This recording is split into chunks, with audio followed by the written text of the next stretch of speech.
ఇంకా వంట సెక్షన్ దగ్గరికైతే వచ్చిన పిల్లలకైతే ఇక లంచ్ బాక్సులు అయితే రెడీ చేయాలి. మనకి ఎన్ని పనులున్నా కూడా ఇంక ఇక్కడైతే వంకాయ కర్రీ అనమాట. ఈరోజు వంకాయ కర్రీ నా స్టైల్లో సింపుల్గా అండ్ టేస్టీగా చేసి చూపిద్దాం అనుకుంటున్నా. ఇంక ఇక్కడ చూడండి, వంకాయలు అయితే శుభ్రంగా కడిగి కట్ చేసుకొని మళ్ళీ ఉప్పు నీళ్ళలో వేసి పెట్టుకున్నా. అట్లా వేసుకుంటే వంకాయలు నలుపు రావంటారు. ఇంక ఇక్కడ కళాయి పెట్టుకొని ఆయిల్ వేసుకొని ఉల్లిపాయ, పచ్చిమిర్చి, పసుపు 3 వేసుకొని కలుపుకున్నాను అనమాట. ఇవి కొంచెం మగ్గిన తర్వాత మనం ముందే కట్ చేసి పెట్టుకున్న వంకాయలు అయితే వేసుకోవాలి. ఇంకా ఆలుగడ్డలైనా సరే బ్లాక్ కాకుండా ఉండాలంటే మనము కట్ చేసేటప్పుడు కొంచెము వాటర్లో సాల్ట్ వేసి అందులో వేసుకోవాలి ముక్కలు. అట్లా వేసుకుంటే బ్లాక్ కలర్ కాకుండా ఉంటాయి అన్నమాట. ఎందుకంటే వంకాయలు కానీ ఆలుగడ్డలు కానీ తొందరగా కట్ చేసినామంటే నలుపు అయిపోతాయి కదా. ఇంక ఇక్కడైతే ఇంకా వంకాయ ముక్కలన్నీ వేసేసుకొని కలుపుకుంటున్నా. ఇవి కొంచెం కలుపుకున్న తర్వాత మళ్ళీ దీంట్లో కొంచెం సాల్ట్ వేసుకోవాలి.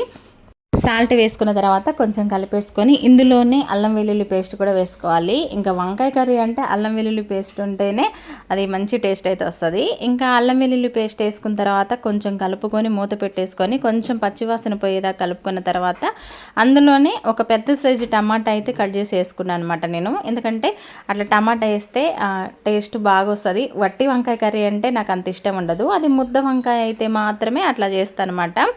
ఇంకెక్కడ మగ్గిన తర్వాత కారం కూడా వేసేసుకున్నాను. కారం వేసేసుకొని కొంచెం వీడియో స్కిప్ అయింది. అక్క వాళ్ళు ఫోన్ చేసి మాట్లాడుతూ వీడియో తీయడం మర్చిపోయాను అనమాట.